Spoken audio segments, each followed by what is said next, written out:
camera tilts, so if you see anybody in the library looking at the machine like that, you know they're probably looking at these intro videotapes.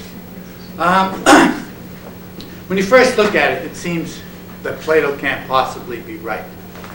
But if you read those quotations around the back of that sheet where the makeup topics were, the ones by Deepak Chopra and the ones by Zeno, they show that Plato has to be right. Plato has to be right that this is an illusion because movement is impossible. Zeno says movement is impossible because before you can go any distance, no matter how big or how small, you have to first go halfway to that distance.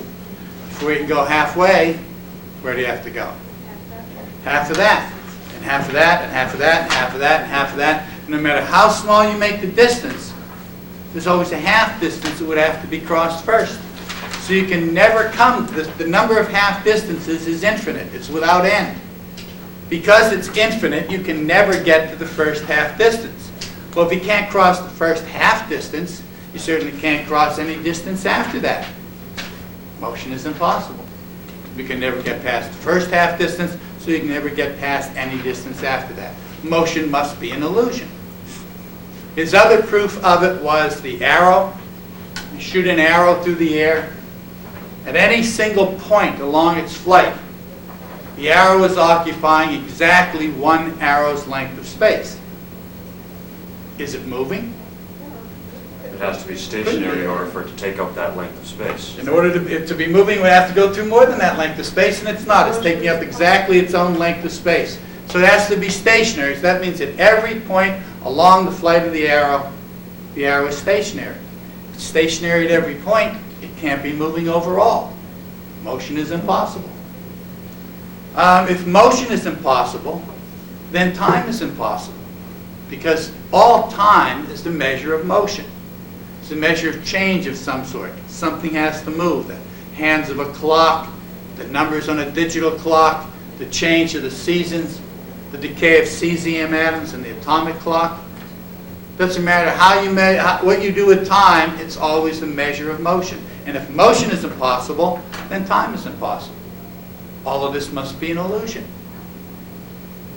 Your argument may be, well, I know I'm real. I'm what's real. Aristotle's right. I'm me. Well, if Deepak Chopra's right, then Aristotle's got to be wrong even about that. If you're you, your physical body, that's generally how we separate ourselves from other people. I end where my skin stops. Everything inside that is me. Everything outside of that is not me. First of all, most of the cells in your body, if you're your body, well, how many of you have the bodies that you had 10 years ago? None of you. And in fact, that question is going to get worse the older you get. Once you're sitting there at 40 and somebody says, who has the body they had 10 years ago, that'll really be sad trying to answer that question.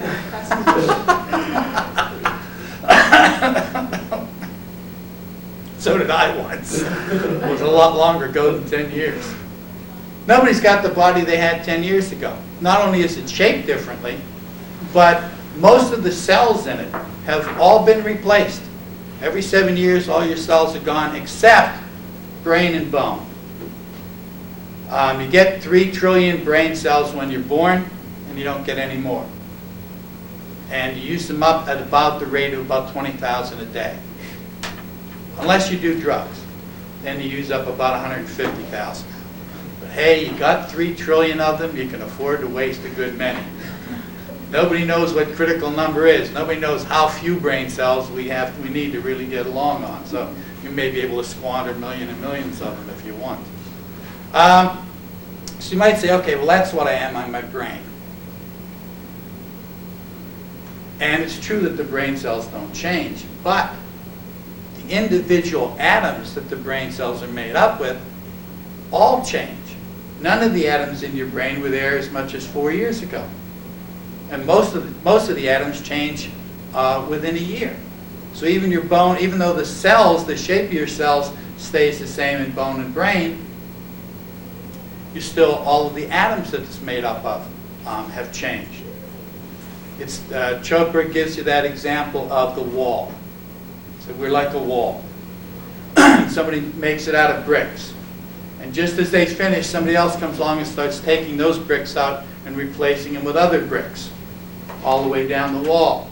And when he gets to the end, it still looks like a wall. And the wall hasn't changed shape at all. But is it the same wall? Can't be if none of the bricks are the same. I think it's what Chopra should have said is that they start out making a wall out of gold bricks. And then one by one, somebody takes them out and puts in silver ones. And when the silver guy gets words in the end, somebody else comes along and starts putting in wood bricks. And then pressed paper after that. Because that's pretty much you start out with this golden body and you end up with this body that's made out of paper mache at the end. Everything goes downhill. But you can't be your body if all of the atoms in your body have been replaced. Not only that, the illusion of the solidity of your body. I mean, Aristotle says, this is what's real. This is solid. This isn't solid. What's this? What is this and everything else? What is all matter made up of? 99.999% of all matter. What is it made up of? Empty space. Empty space. Empty space, because it's all made up of atoms, and atoms are almost entirely empty space. So this solid thing in front of us is almost entirely empty space. And yet we're sure that it isn't.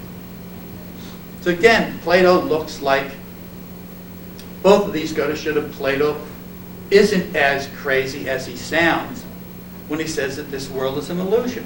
We're living in all kinds of illusions. In fact, we've only got a very tenuous grasp on even the illusion. In other words, there's all kind of forces around us that we are either entirely blind to or that we have only an unconscious awareness of. For example, magnetism, gravity.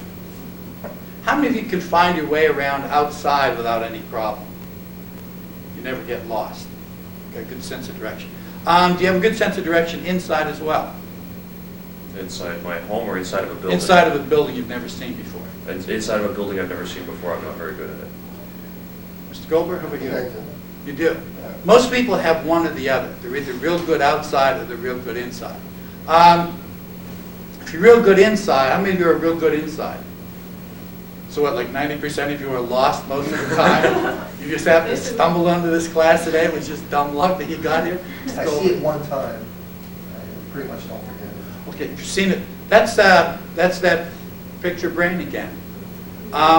Generally, buildings have a rational layout, unlike nature, which is actually made up of it's got an organization, but it's an uneven division. So you can, if you've been in a building, you may be able to find your way around because you can rationalize how it's shaped. If you're finding your way outside with no problem, it probably means that you're like the pigeons, the homing pigeons, take them 30 miles away and they fly back to where it was that they roost. That's probably because they have an awareness of the magnetic field of the earth. And either in the gut or possibly in the ear, there are tiny things called otoliths, which are little teeny pieces of iron which comes out of the water and things. And they're acted on by the sense of gravity. If you've got a lot of those, when the field changes, for example, when you walk over, say, water underneath, that would vary the magnetic field. Or a lot of solid rock with not much dirt on top of it, as opposed to rock with 30 feet of dirt on top of it. The magnetic field changes. And you remember the overall pattern of that. So in other words, the people who can find their way around are probably much more sensitive in their magnetic senses than most of the rest of us are. But we probably have that anyway. And the reason that we can be fairly sure we have that is if you go back far enough, there weren't that many people around. And they wandered. And yet they managed to bump into other people all the time. We know they managed to bump into other people all the time because they needed to breed and they would have died out if they hadn't. And how did they do that? They didn't have any maps. There weren't any road signs. Nobody had any idea of north, south, east, or west. It had to be because they had that sense of the magnetic field of the earth and help guide them around. So here's this field that we're living in, and we're pretty much numb to it. Or infrared. Everybody is like a candle. We're all giving off heat. If we had an infrared camera, we would all look like glowing shapes, something like ourselves, and you'd be able to see the heat rising off us. In fact, that may be what the process of aging is. It's just oxidation. We're like rockets with a solid fuel, and we use up our solid fuel, and then the canister that the solid fuel came in shrivels up and wrinkles. So as you get to old age, you've burned up most of your fuel. The outer canister's wrinkly because what's inside of it's pretty much been burned up already. We're pretty much unaware of that, of the infrared. So we're blind to that. In other words, even if Aristotle were right and the physical world were real, we're generally ignorant of the whole electromagnetic spectrum. Our senses only occupy a tiny sliver in the middle. So even if Aristotle's right and the physical world is real, the vast, vast majority of the physical world is utterly beyond us. We can't see it, we can't taste it, we can't sense it. So it might as well be an illusion because it's an edited version of what's actually out there. Another thing that goes to proving that Plato was right, that the world is an illusion. Can anybody prove that they're not at this moment asleep and dreaming? There's not much way to do it. Can you ask the people next to you?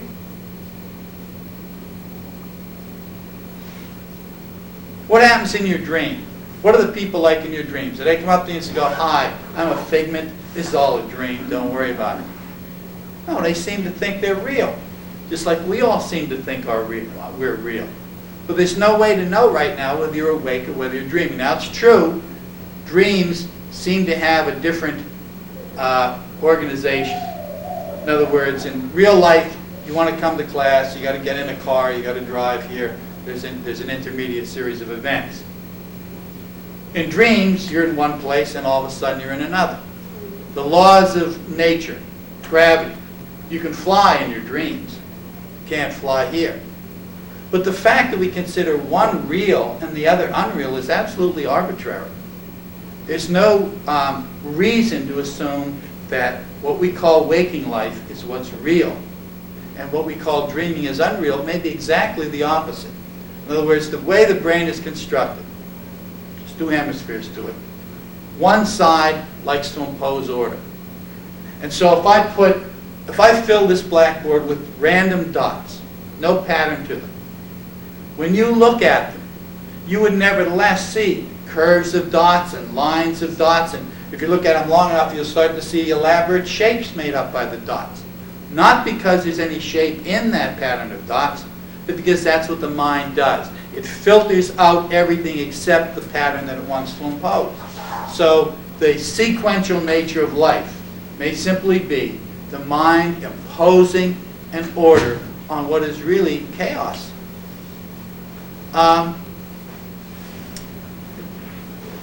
Even science really supports Plato in terms of the dreaming. Everybody dreams. When you dream, you have what's called rapid eye movement. Not everybody remembers their dreams, but it's not that hard to do. If you don't remember your dreams, all you need to do is to say to yourself as you're going to sleep, you do it in the third person, you will have a vivid dream and you'll be able to remember it in complete detail when you wake up. And if you practice that, you do it every night, you say it a couple times, what'll happen is you'll remember your dreams when you wake up. Is that an REM sleep? Automatically. That's when you come out of REM sleep is your dream. When you come out of REM and go into deeper sleep, you wake up. Some people remember their dreams all the time and pretty vividly. That's what happens to me. Other people don't. Most people remember at least some dreams. Only a few people don't remember their dreams at all. But everybody does dream, and everybody can learn to remember their dreams. So if you had difficulty, you would probably have to modify this technique.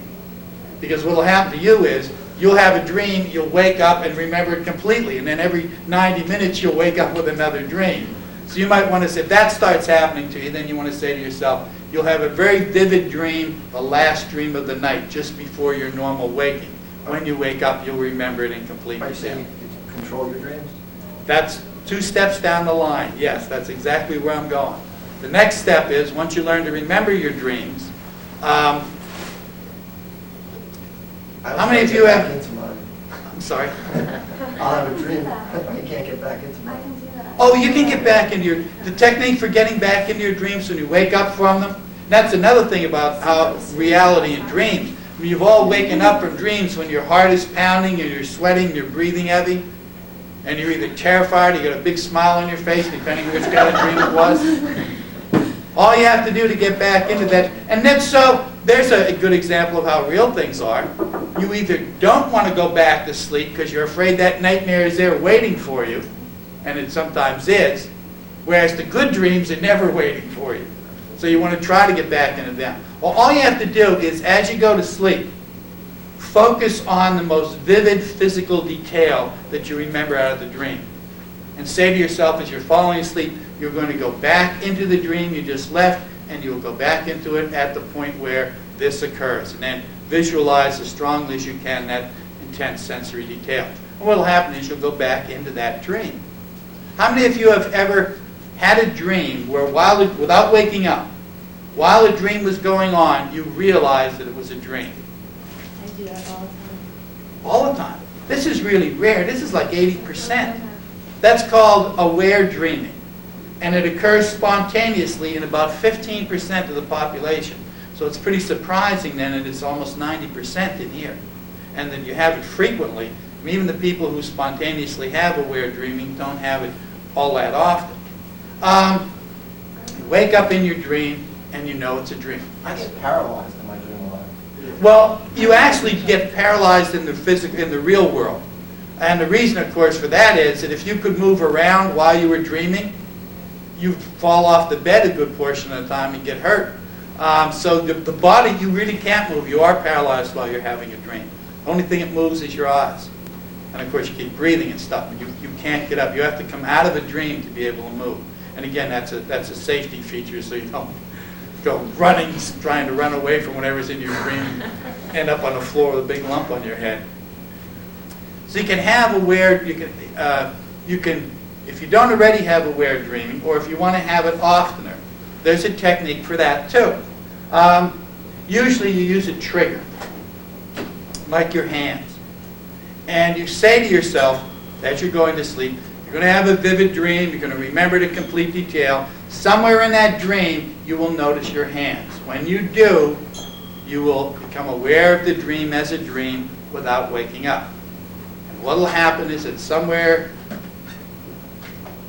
during the dream, you'll look at your hands and go, I'm in the dream. Now, if you're having a little difficulty with that, the other technique is that spontaneously throughout the day, whenever you notice your hands, ask yourself, am I dreaming or am I awake? If you have any emotional or psychological problems, don't do this at home. If you have only a tenuous grasp of reality, don't try this technique. Because after a while, you'll start wondering, am I asleep or am I awake in your waking life? And of course, if Plato's right, it won't make any difference. But if you're dreaming you're driving, if you're driving and you think you're only dreaming you're driving, then you might not take any evasive action if somebody's coming towards you. And again, if you don't have a real, don't try this technique if you take drugs either. Of course, if you're doing that, you're probably already having some difficulty distinguishing between your hallucinations and reality. That's one of the drawbacks of taking drugs, is that after a while you can't tell what's real anymore. And then your paranoid fantasies take over, and your life just turns into a nightmare for you and everybody around you. In any case, you want to have aware dreaming. You see your hands. All of a sudden, you'll see your hands, and you wake up inside your dream. And then you can watch the dream progress. It'll be like having two cameras on the same event. It'll be happening to you, but you'll also be aloof and on the side and watching it happen to you. Now, the next stage is the one that you had mentioned earlier, and that is controlled dreaming. Once you wake up in your dream, you can make the dream go any way you want.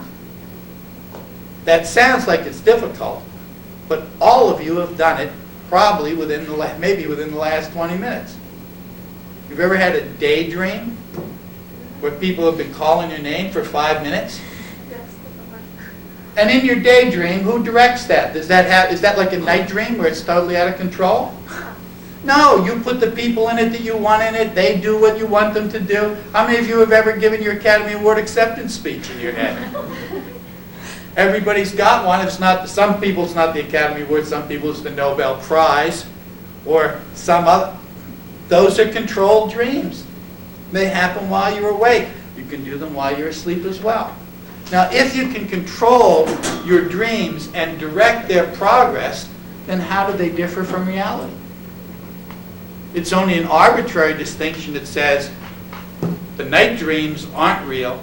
Those events aren't real, even though I can now learn how to control them, and these events are. And we'll be looking at some of the literary movements that are going to come down on the side of Plato, and some of them, like surrealism, which we'll get to when we do anti-realism, will tell you that dreams are the real reality, that this is the illusion. Well, if Plato were right, and all this is an illusion, how do we get the illusion of motion? One of the ancients says that every moment in time, like every point along the flight of that arrow, is like a statue on a vast, infinite plane. And that the only thing that moves is our consciousness. And it moves through a whole series of statues, each in a slightly different position, and that gives us the illusion of motion. Now, the Greeks didn't have movies. When you watch a movie, first of all, the screen is blank a full half of the time that you're there. The frames go by at 16 frames per second, with spaces in between them as they pull down. Does anything actually move in a movie? No. No. You've got a series of still pictures, and none of those individual pictures is anything moving. But when you pull them past a light fast enough, the brain takes one image and overlaps it with the next one and gives you the illusion of motion. So the ancients that had movies, they would have said life is like a movie. Consciousness is like the light of the projector, and the events are those single frozen moments of time, which would be like the frames of a movie. And if you pull them by fast enough, you get the illusion that things actually move, when in fact, as Zeno demonstrates, things can't possibly move. So the idea that this is real has an awful lot of arguments against it. It's Sean Tzu, I think it is. He said, once there was a man who dreamed he was a butterfly. And when he woke up, he wasn't sure whether he was a man who had dreamed he was a butterfly, or if he was a butterfly still dreaming that he was a man. There's no way to know whether you're in a dream or you're not in a dream. There isn't even a way to know if it's your dream that you're in. Remember I mentioned that story, The Mysterious Stranger, by Mark Twain, when we were doing biographical criticism? That's Twain's whole point at the end. We may all be figments in the mind of some vastly superior being. And that vastly superior being that's in the mysterious stranger might in fact be one of us. Everybody in this room, except one person, is a figment. We're all those people that appear in our own dreams, thinking that they're real, but actually having no reality beyond the mind of the person doing the dreaming. If you're of a religious bent, you might say all this is God's daydream, or maybe God's nightmare, depending on how your life is going. The people in your dreams seem to think they're real. Where do they go when you wake up? Do they vanish? Do they cease to exist? Or are they all standing around going, oh, where's what's her name? Was here a minute ago. Dead, I guess. Not here, can't see her. She's gone. It may not be our dream, may not be our dream. Twain might be right. One of us may be dreaming, everybody else, if you figure out who that is, don't wake them up, I don't want to vanish right now. This may be your own dream. You know that idea that your life flashes before your eyes when you die? What if it doesn't flash? What if it just plays at normal speed over again? Time being an illusion, that would certainly be possible. And in fact, even if time weren't an illusion, you could speed up the videotape. There's nothing to say you couldn't speed up all of that memory that you have, and just, like a memory dump on a computer, all the data gets pushed out at once and the vision flies past you. In other words, this may be the second time that you're sitting here. The first time was when we did this class when you were alive. But your monitor just flatlined. And in those last few moments while you still have enough oxygen to run your brain, you're going over the events of your life again, reliving them. Maybe reliving them and watching them. Remember, inside your dream, the dream is happening to you, but you can also be watching it. This dream may work the same way. The second time through, you're watching and analyzing what you did the first time through, but you're also re-experiencing it at the same time. That's a dreadful thought. Most of you haven't had enough horrific experiences for that to be as scary as it really is. Although, no matter how old you are, how many of you have done anything that you regret? Now imagine you've got to go back to that moment and do it over. Not only do it over, but you can't change it. You've got to watch yourself make that same mistake again. Probably screaming, no, don't go through that door, don't, oh no, oh, I'm going through the door. I knew that. You don't get to change it. That's a nightmare. That probably beats most religious concepts of hell right there. That you get to watch your life all over again, watch yourself make those mistakes and not be able to change them. But that may be what's happening. Again, deja vu?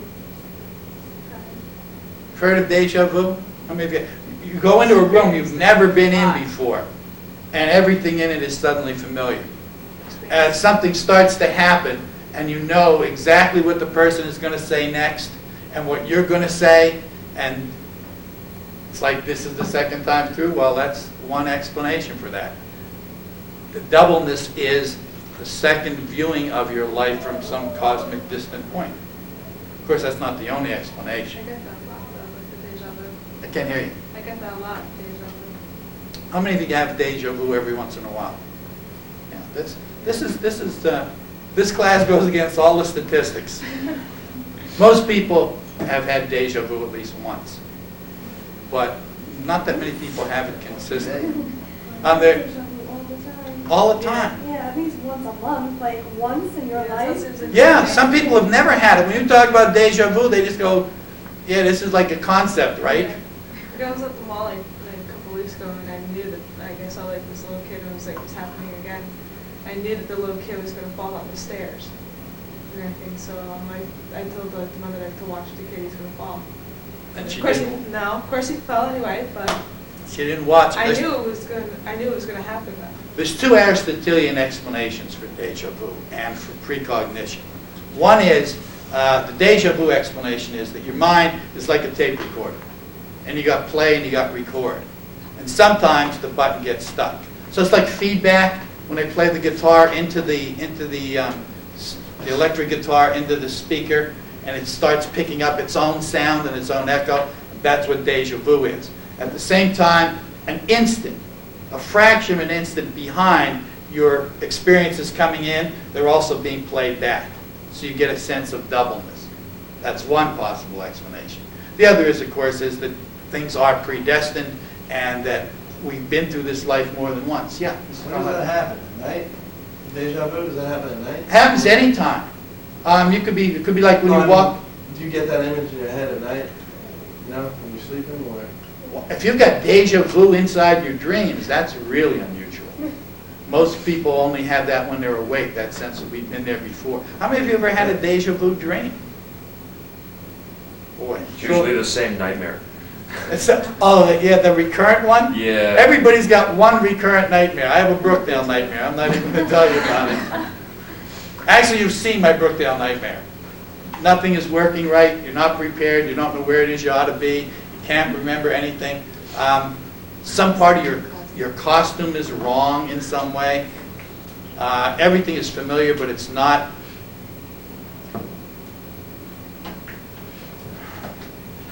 But there's a deja vu moment right there.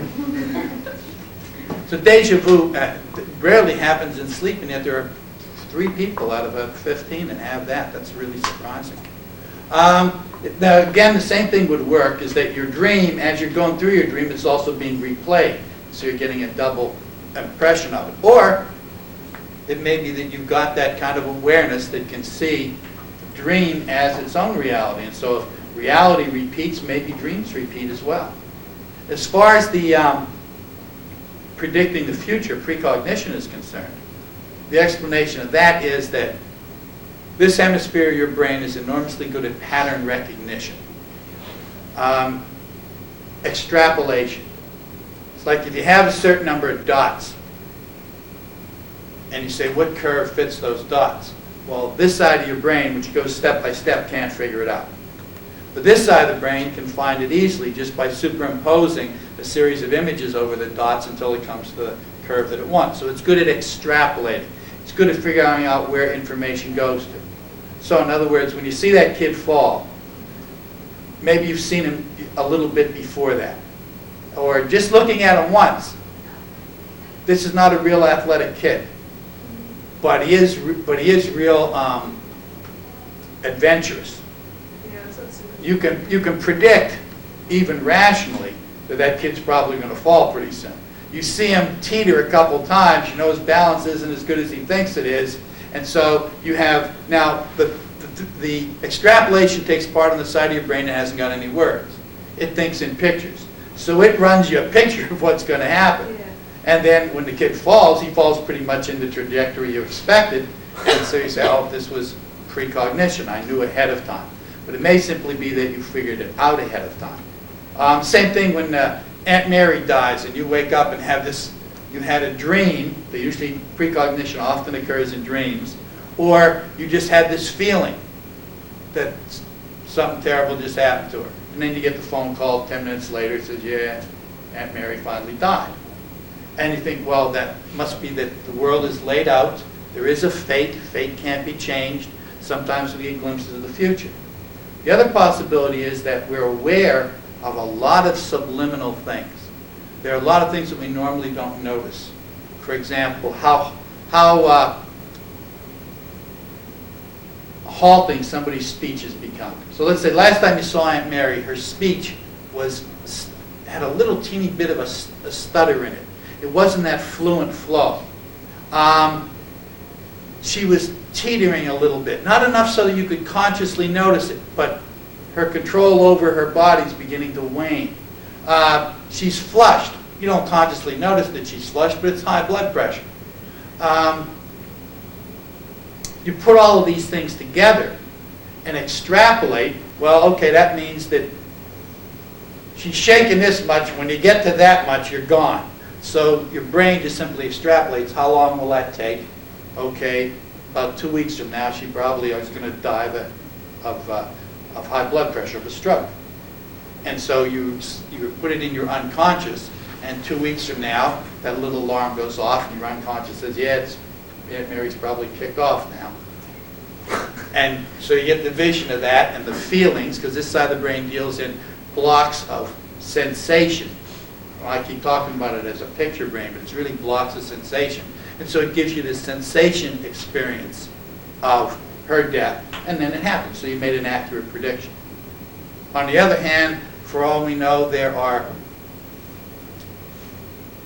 forces in the world which we have no conception of. We have no conception of their existence. And it may be that things do operate over a distance. For example, say, well, she was 200 miles away. What medium could have carried her death to me instantaneously? What wave could have traveled that fast? Even the speed of light would have taken I knew exactly the moment she died. How could that have been? There was no way there was no medium that could have transferred that information to me. But you have a pipe, and it's filled up with ping pong balls. Now, if it's empty, it takes the ping pong ball whatever time to roll from one end to the other. But it's filled up with ping pong balls, and you push another ping pong ball in at this end. What happens at the other end? One pops up the other One side. pops out instantaneously. You don't need it to travel all that medium. So in other words, it may be possible that there are waves which you only have to act on one end of to make the other end move, which would explain why you could have precognition, why people know when there's been an earthquake, why people know when there's been a fire or an accident of some sort. And that would be an Aristotelian explanation of it. Of course, as far as Plato's concerned, precognition is not surprising at all. It's just, since there's no time anyway, knowing something before it happened didn't really happen anyway. You only had the illusion of knowing things to begin with. Now, once you decide whether you're dreaming or whether you're not dreaming, whether Aristotle is right or Plato is right, you make a decision about what the nature of reality is. Once you've done that, if you're going to be a writer, then you have to make decisions based on that. In other words, if Aristotle is right and the physical world is the real world, and this is the only life we get, you might come to the conclusion that you ought not to waste your time writing fiction or poetry. What you ought to write is how-to articles that tell people how to set the timer on their VCR. Things that tell people some useful thing that helps them get along better in the world. And so all of your writing is going to be basically how-to articles. Now, some of them may be how to live a good life. You might write articles on how to enjoy things that you don't otherwise enjoy. In other words, they won't all be essays on practical events, but they will all be giving advice about the physical world. So you might not even write fiction. If you side with Aristotle, and you do decide to write fiction, probably the only good reason for it would be to show people how life can be lived, or to show people what problems you're likely to run across and how you might solve them. In other words, fiction would be a way of trying out alternate possibilities ahead of time, so you don't end up having to learn everything the hard way. You can read a story and go, oh, okay, I remember seeing this situation before, and when the person in the story did this, awful things happened, so I won't do that. You can avoid it. In other words, it would still have a practical orientation to it. If you decide to write fiction, you may come to the conclusion, if you're a follower of Aristotle, if you're a realist, followers of Plato are idealists, because he talks about that world of ideal forms that gets reflected into this world. If you're a realist, and we're going to look at the literary realists later on in the course, you may decide that the artist's job is to describe the world as accurately as possible. You may approach things as a scientist, and all of your stories will be demonstration experiments about human nature. If you are a realist and you're going to describe the world the way it is, what will your characters be like? Heroes and villains are ordinary screwed up people with problems they'll probably never solve. What's the real world filled with? Ordinary people with problems that they can't handle. So you'll have a lot of all of your characters. Will you have any heroes and villains? Sure. No. Why would you think you will? Do they exist in a real? You gotta make it interesting. Oh, but if you're a realist, you can't do that. You have to. No, you're not. But if you were a realist, the realist can't put them in. You can put heroes and villains in. The realist can't, because he has to describe the real world. And as soon as he puts a hero in, everybody says, no. It's like Twain said. Realism is the stuff, he said, romanticism is the stuff that only ever happens in books. Well, heroes, in the real world, there aren't any heroes and villains. Not heroes in the sense of being absolutely good and having nothing but virtues. And there aren't even any villains. Most of the bad stuff that people do to you, they do out of stupidity rather than malice. Of course, it's a lot more interesting to think that there are the bad guys running this place and I've been fighting the evil for 35 years, when in fact all I've been fighting is stupidity. Most of them didn't have anything particular in for me or the students of Brookdale. They just were too dumb to do the jobs they were getting paid for. Which is a depressing way of looking at the world, and which is why the realist turned out to be the pessimistic realist in the end after all. So you're going to have ordinary people. You're not going to have heroes and villains. Even when you take villains, villains aren't all bad. Probably the biggest villain who ever lived, Adolf Hitler. If all you ever saw of him was him playing with his dogs, you would have thought he was a nice guy. Supposedly he liked children. Might have been cooked though. But at least we know he liked animals. So if all you saw of him, so he had this one tiny piece of him that wasn't a monster. So even there, in real life, you don't have absolute villains and absolute heroes. So if you were a realist, you'd have to have ordinary people in your stories. How would your stories end? Happily ever after? Because not everything's happening. No. Nobody, how many of you are living the happy, how many of you are even living the happy ever after?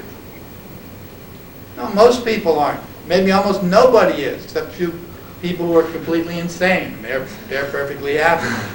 Everybody else has got at least something that annoys them about the world. So you don't have the happy ever after. So your stories will either have terrible endings, or they'll just stop right in the middle of the story. Because your job was just to show a little piece of human nature. This is what a particular kind of person would do in a particular circumstance. And so when that circumstance is over, the story ends. So the realist would say, you don't have to tie everything up. If the realists are right, if death is the end of everything, are you going to get an explanation of what your life was all about when you die? No, it's just going to be over. That's it. On the other hand, if you follow Plato, you're going to write a totally different kind of story. First of all, you will write stories. There's no point focusing on this world since it's an illusion anyway. Instead, you're going to focus on the cosmic world. And you may write things like the allegory of the cave, where instead of dealing with just ideas, you use a story as a way to illustrate those ideas. What Plato is doing is writing a story that illustrates the truth about the cosmic world. As things go on, and even Plato is starting to head in that direction, people begin to interpret the cosmic world as a battle between good and evil. The real world is this eternal struggle between these two enormous forces. And sometimes those forces are personified as God and the devil or whatever. Everything in this world then reflects that cosmic battle. Everything in this world has a moral dimension to it. That raises some problems. If everything in this world is a reflection of the battle between good and evil, it must mean that there are evil tables. Which sounds preposterous on the face of it. How could a table be evil? If I told you that the very table you're sitting at was used during spring break 3 years ago to tie a child down and torture it to death, how many of you would be comfortable sitting at that table? Well, then you must believe in Aristotle. There's such a thing as evil tables. They're not evil in themselves, but evil is sticky somehow. And evil from that terrible act somehow seeped into the table. If you were a follower of Aristotle, you would say, I love this table. This is a great table. I mean, what are the odds on a terrible thing happening to the same table twice? They're enormous. This is the safest table in the place. I'm going to stay at this one. But if you're a follower of Plato, then you would somehow feel that there's something bad about this table. I don't want to be near this place where this terrible thing happened. So evil sinks in. This world is a reflection of this cosmic battle between good and evil. Now, If it is a cosmic battle between good and evil, who's going to win?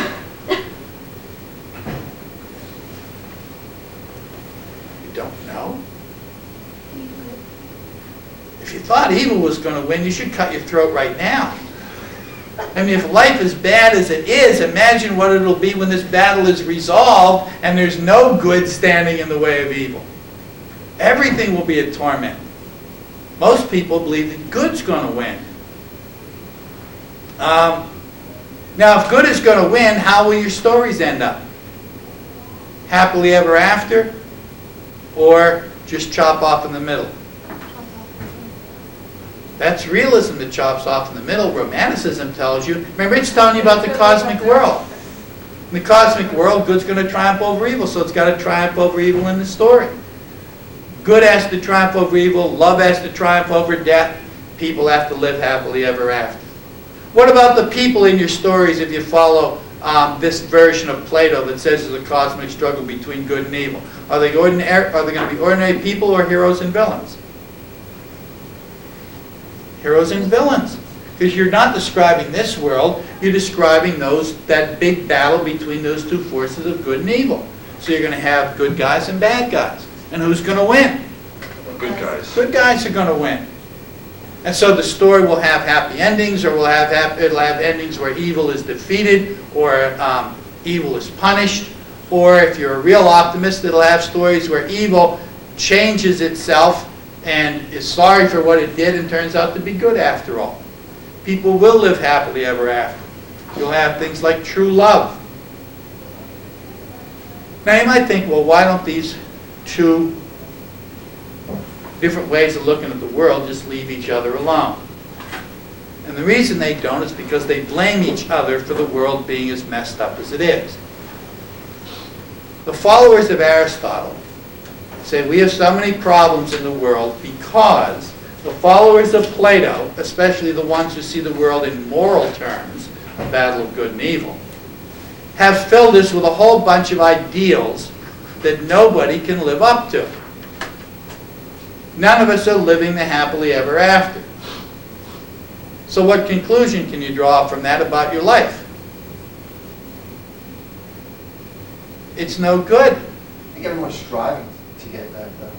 That's one of the versions of Plato, is that it's the struggle that matters. That's where the real heroism comes in trying to achieve the ideal. But the realist says, the problem is that people look at the ideal and they say, my life doesn't measure up to this, so it sucks. I want a new life. It says the same thing about relationships fall apart, the realist says, because we have these ideals. Prince Charming. Many of you women probably know Prince Charming. That good-looking, well-built, intelligent guy who's very sensitive, who likes to talk about his feelings, who loves to talk about relationships, who would be as happy to shop with you as watch football. And some of you even think you've found him for anywhere from an hour or two to a couple weeks. Usually by about 2 or 3 months, though, you begin to notice that Prince Charming leaves his clothes pretty much wherever he takes them off. And his idea of clean is any surface that doesn't need to be shoveled. That he doesn't really talk much about his emotions. In fact, he's only got 2 emotions, lust and rage. And he doesn't talk much about either of those.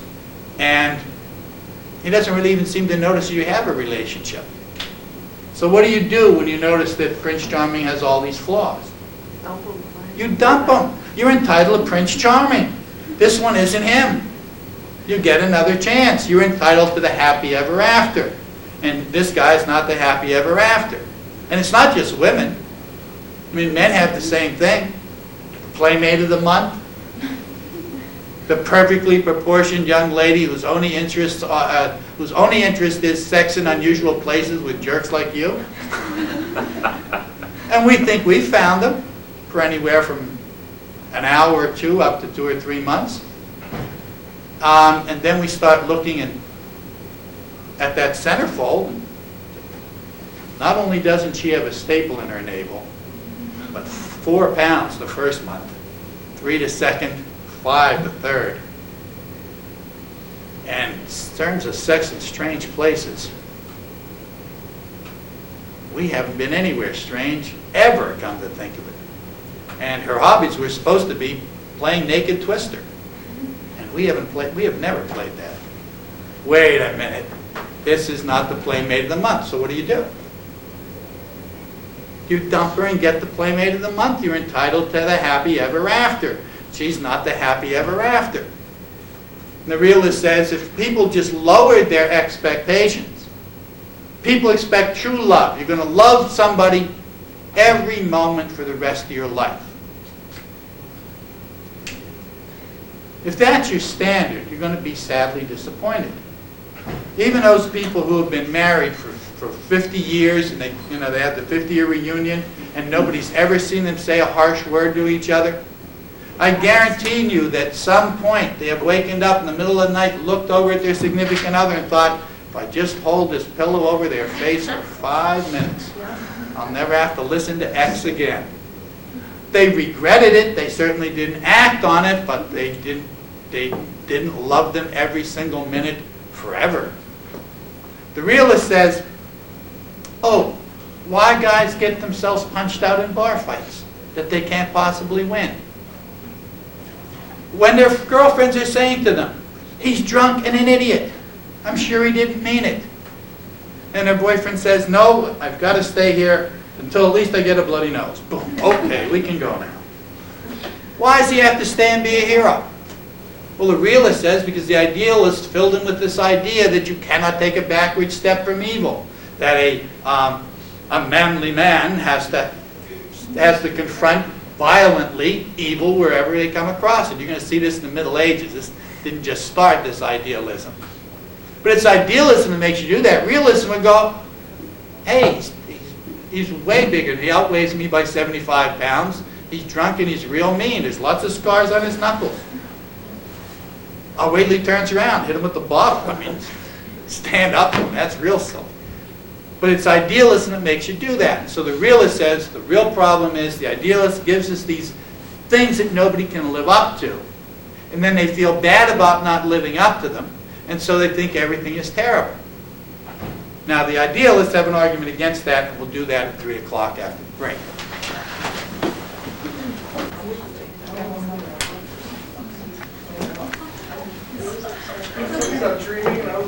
So the followers of Aristotle blame everything on the followers of Plato, saying they give people these ideals that nobody can live up to, and that just makes them unhappy with their life and unhappy with themselves. On the other hand, the idealists say the problem is the realists. The realists say, well, you're never going to get happily ever after. You're never going to get true love. So instead of looking for Mr. Right, you ought to be looking for Mr. I can barely get along with him, but that's about as good as I'm going to get.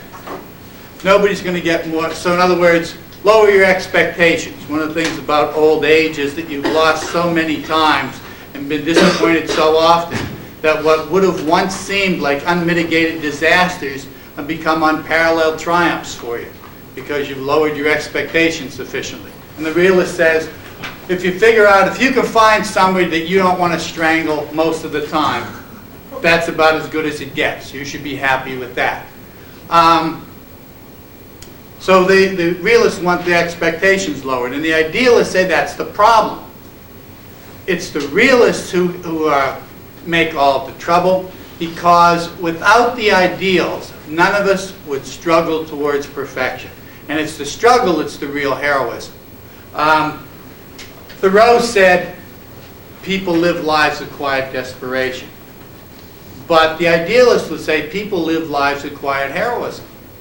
It's even more difficult to give up your life over and over and over again, one day at a time, for somebody else than it is to do it all at once. When we think of the hero as the person who throws their life away to save other people all at one time, dives on the grenade in the foxhole. But I'm sure that guy's last thought is always, the fat guy. I should have pushed the fat guy on the grenade, and I could have walked away. When you work at a job that you hate every day so that you can provide for people you love. The idealist would say, that's heroism. Because you got to make that sacrifice over and over That's and over again. stupidity. That's stupidity. That's the realist's perspective. The realist says we all die. So any minute you waste on something you don't want to do is a minute you're never going to get back again. And so you ought to have as much pleasure out of life as you possibly can. That's the hedonistic alternative. When we get to existentialism, you'll see that. But the idealist says when you give your life up for other people, it's heroic. Everybody meets opportunities for heroism all the time. And if they didn't say, if the idealist didn't create the ideal of true love, everybody would settle for just casual, meaningless sex. Like, that would be a bad thing. And so nobody would ever care about anybody else. There wouldn't be any families. There wouldn't be any relationships. There wouldn't be anybody who's stuck together for any length of time. It's the idea of ideal love, which nobody ever achieves, but which people struggle towards. That's what makes humanity better now than it used to be. The same thing with heroism. The realist says heroism just gets people into situations, men in particular, that they can't get themselves out of.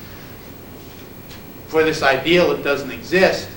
And the idealist says if we didn't have the ideal of heroism, nobody would ever stand up for what's right, no matter what the consequences are. Everybody would just do what's easiest and safest for them. And so we would all live down to the lowest possible common denominator. And even if the realists were right that we wouldn't be happier, we would just be more comfortable trying not to live up to the ideals. So the idealist says we need the ideals because even though we never achieve them, the struggle towards them improves everything there is about life. It's what makes life meaningful. On the other hand, the realist says it's the ideals that make everybody miserable because nobody can achieve them. If it's easy, what fun is it? That's how you bounce back and forth between the idealism and It's realism because I like to take things from both from every- perspectives. That's the idealist perspective. That it's the struggle and not the goal, which is what's really important. You know what it is? I play golf, and it's just, it's a tough game, and the only way to get better is to get through those hard times. Yeah, actually, any good athlete has to have that kind of attitude. Yeah. That your defeats are just landmarks on your way to victory.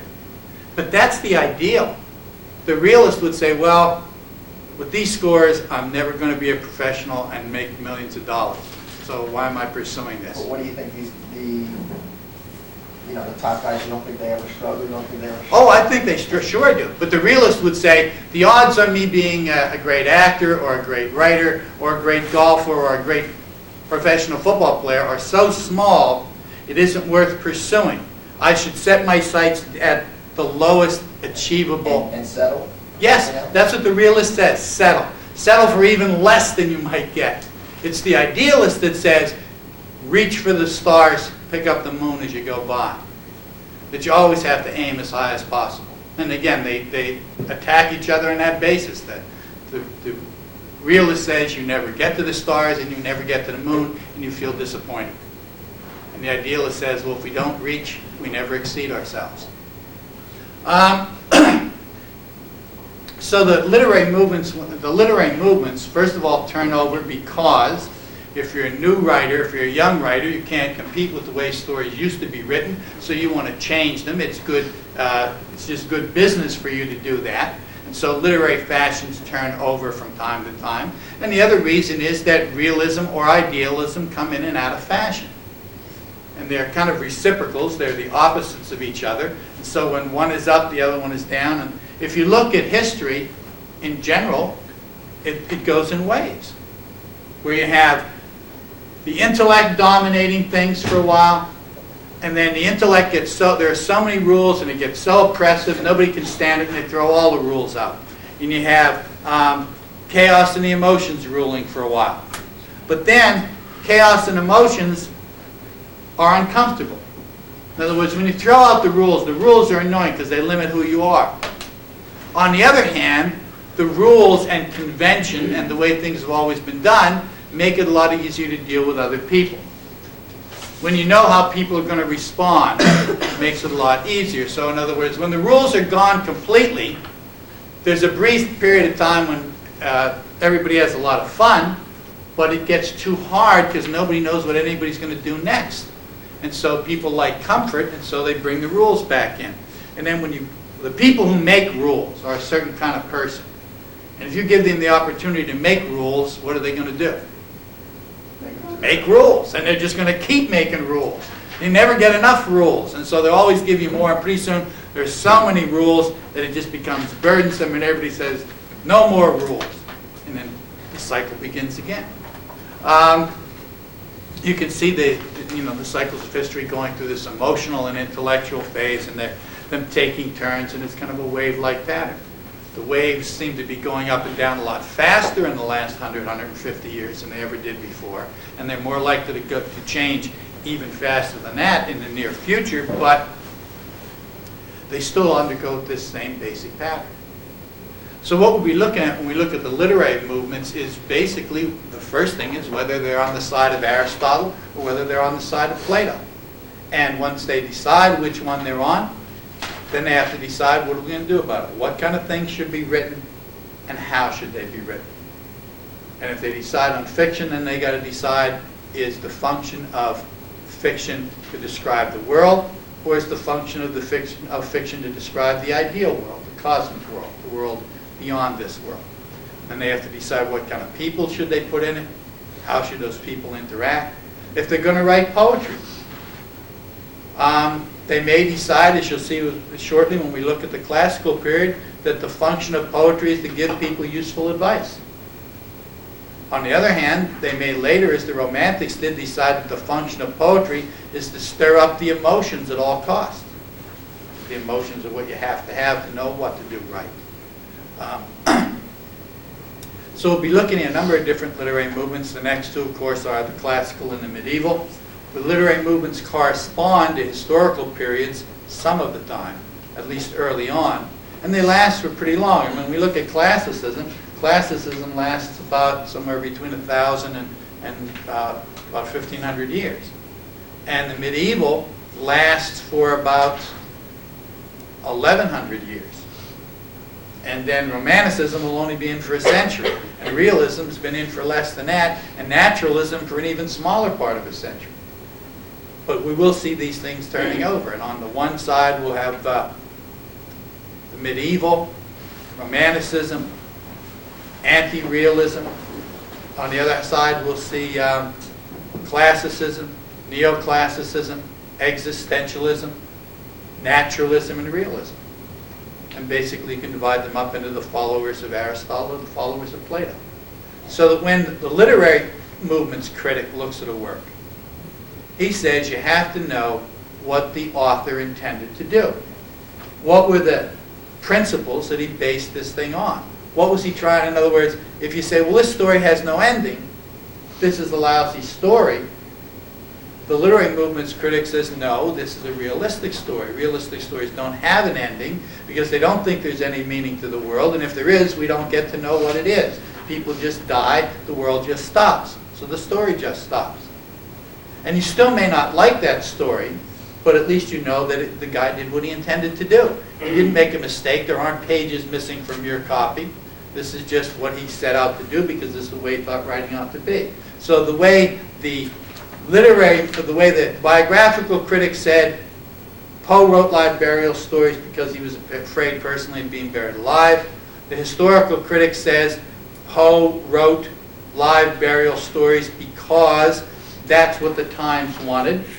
That's what the markets were. That's what all of the newspapers were looking for. And that's what the audience expected. The literary movement says, no, Poe wrote live burial stories because he was a romantic. Now, when we get to the Romantics, you'll see that the Romantics said, everybody's got a built-in moral compass. The only thing you have to do in this world is be you. You are a unique version of the good. It's not hard to do good because all you have to do is follow your heart. Good feels good. So all you have to do is follow your emotions. Problem is, Remember that reciprocal between the emotions and the intellect? Intellect goes up, what happens to the emotions? Motion goes down. Emotion goes down. It says you go to school, civilization, society impinges on you. It makes you think rather than feel, and you lose the ability to feel. You lose touch with your emotions. So the artist's job is to put you back in touch with your emotions. And the easiest way to do that is to put you in an intense emotional state. What's the easiest emotion to conjure up? Fear. And that's why the Romantics invent the Gothic novel. That's why they write so many horror stories.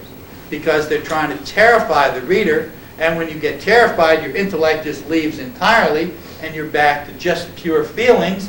Feelings are what tells you what's good or bad, so the author's job is to get you back in touch with your feelings. So in other words, a literary movement critic says, Poe writes Live Burial to terrify people out of their intellect so they can go back to following their hearts. That was his intention. If we don't know his intention, then we really can't understand his work, let alone judge it. So we'll be looking at the intentions of writers, which have been codified into these literary movements and given some names, not usually by the writers themselves, but by the people who come after them. But the decisions are made by the writers. They're the ones who decide what writing ought to be for their generation. Anybody have any questions or comments on the literary movements? Okay, that brings us to the fourth of the types of criticism. And this is a relatively recent one, and it's called aesthetic criticism. Now, all aesthetic means is the search for the beautiful or the search for the good. That's what aesthetics are. Aesthetics are a series of criteria about what makes the perfect work. The aesthetic critic says, you don't need to know who wrote it. You don't need to know when it was written. You don't need to know what the author's intentions were. All you need is one question to begin with. The question's a pretty simple one. Do I like it? That question's supposed to be followed by another question. Why do I like it? What are the qualities of this particular work that make me like this one and not like that one? So for the aesthetic critic, all life is a process of creating a set of criteria for the perfect work, for the perfect poem, for the perfect short story, for the perfect novel. Where do those criteria come from? They come from you. Everybody is the aesthetic critic says everybody is an aesthetic critic. Everybody makes determinations on whether this was a good work or it isn't a good work. The problem is that most people just stop there. They say, I like this, I don't like this. They don't stop and say, why do I like this? What is there about this work that makes it so much better than another work in the same genre? In other words, what makes this the best poem I've ever read? And you decide what the criteria are. And you're continually revising them. The aesthetic critics really meant this to be a lifelong process. Well, why didn't they want you to set up one set of standards, say when you're 18, and have them for the rest of your life to judge with?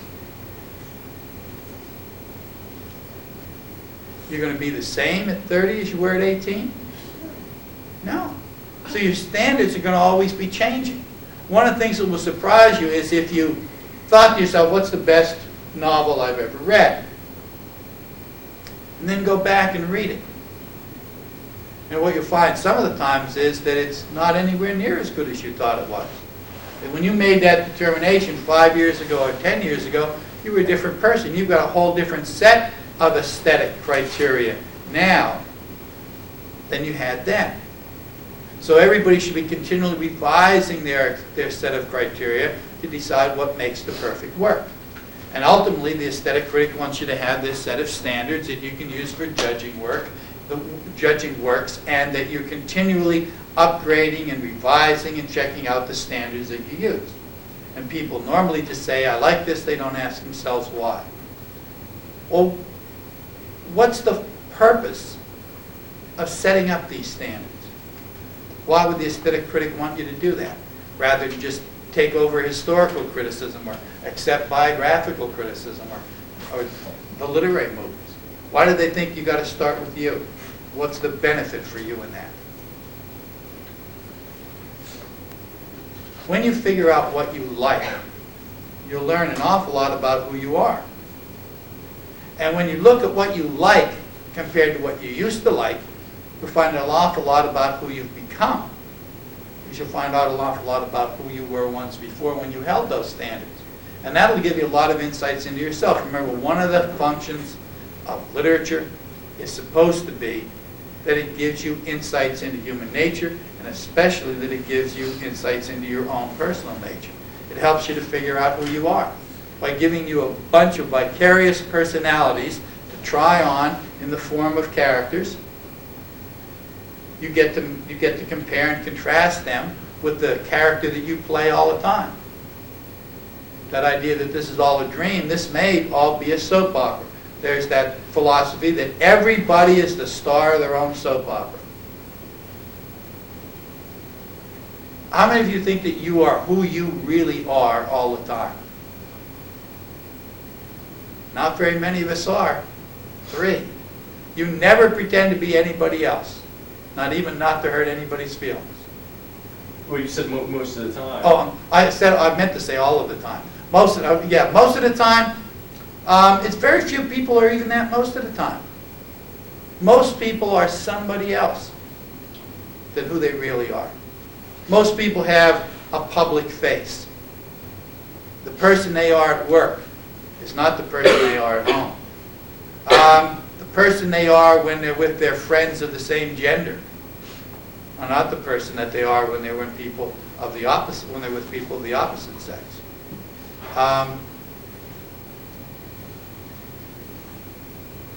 So that people put on these the idea is that people put on these masks all the time.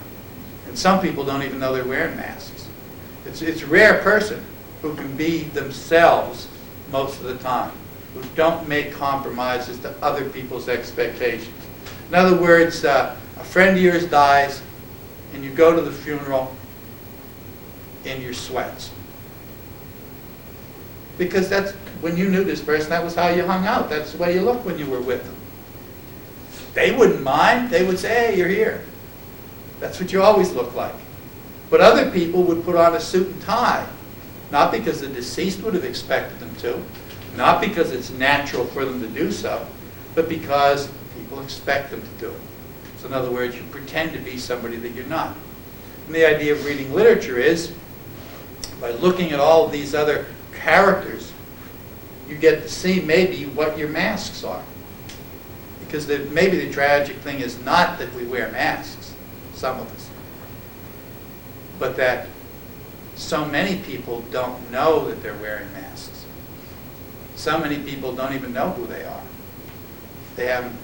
And the thing of aesthetic criticism is that in the process of figuring out what you like, it'll help you figure out who you are. That's a tough process. That probably doesn't end. Why not? Process of figuring out who you are. Why doesn't it end? Because you're always changing. You're always changing. It's amazing how many people don't realize that, and aren't aware that they're changing, and aren't aware that they're different people. So, if Aristotle's right, and you only get one life, it would seem to be a shame to live it as somebody else, or a series of somebody else's, some of whom you don't even like. Much better, if Aristotle's right, to figure out who you are and live who you are in the brief time available to you. On the other hand, if Plato's right, you have to look at those masks and say, which of these illusions is the right one? Which is the illusion that I want to create? So when you look at aesthetic criticism, you start out and say, why do I like this? And the way to figure out what your standards are is probably to take the poem that you like best, or the song that you like best, and take the song you absolutely can't stand. What's that Disney song that was at the World's Fair? It's a Small World After All. I won't hum that, because if I do, it won't get out of your head for days. But if I compare that to, I wonder what is the best song ever. I know it, I can't remember it. It's off the Satanic Majesty's Request album by the Stones. Oh, it's Why Don't We Sing This Song All Together? Why do I like that and I can't stand, that's got repetitions in it. What is it that separates that from It's a Small World After All? Why do I love the one song and hate the other song? What are the qualities of the two? And so you set up a series of criteria. And there'll probably be a question on the midterm that asks you to set up 3 aesthetic criteria for judging a particular work, and using those criteria, say what was the best and worst things that we read so far. Or it might even be set up a set of criteria for any literary work. And that would include, what's the best movie you ever saw? What are your standards for a good movie? And first you'd say these are what they are, then you would defend them. This is why I think so. For example, if you said a good movie has to have a lot of striking visual effects. If that's your criteria, then you would need to explain why you thought it needs to have that. And your argument might be that print is good at getting at what people think. But print's nowhere near as good at stirring up your sensations as the movies are. And the more striking the visual image, the more your senses are stirred up. And your ultimate criteria is a really good movie moves me emotionally and stirs up my senses. And maybe has an easy to understand meaning. That would be 3 criteria. And then you would explain why you think a good movie should have each of those. And then you would take an individual movie and say, this is why this is a great movie, or why it isn't. Why it doesn't quite measure up to what I think a movie ought to be. When we used to do papers in the course, that was the subject of one of the papers, setting up aesthetic criteria. And you can really do it on any genre. The novel, poetry, drama. So you can do it with plays, you can do it with movies. You could do it with lyrics from a song because they're poetry. You could even do what makes a great soap opera, or what makes a great romance novel. So you might be looking for that question on the midterm. Start thinking now, though, about what your aesthetic criteria are. So the aesthetic critic says you don't need to know anything about the work except your own response to it. From your own response, you generate a set of standards, and you use those standards to evaluate future works. And basically, it's not as much about understanding, it's about understanding why you like or don't like something. Anybody have any questions or comments on the literary movement?